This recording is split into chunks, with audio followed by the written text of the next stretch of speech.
Variacijos paskutinės vakarienės tema. Atėjus vakarui, Jėzus su 12 mokinių susirinko prie stalo. Evangelija pagal Matą 14:20.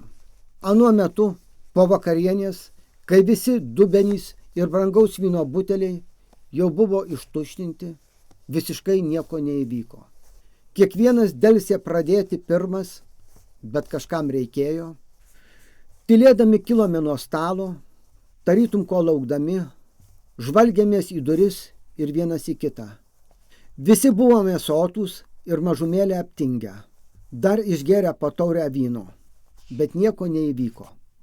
Lėtai, vis dar laukdami, vilkomės apsiaustus, ėjome prie kambario durų, lėtai lipome į apačią, apytamsiais laiptais, stoviniavome prie menėje, delsėme atsisveikinti su šeimininku, išėjome į kiemą, dangus mirgėjo žvaigždėmis, kažkur sulojo šuo, pokštelėjo tikras ar tariamas šūvis, garsiai nusižvengė arklys, daugiau visiškai nieko. Užsakyti vežikai ir vairuotojai jau laukė, mes irgi vis dar laukiame. Subildėjo nutolstančių karietų ratai, sutrinksėjo uždaromų limuzinų durelės, keletas atsisveikindami dar pasignalizavo, taip visi ir išsiskirstėme, sotūs ir jau mažumėlę pavargę.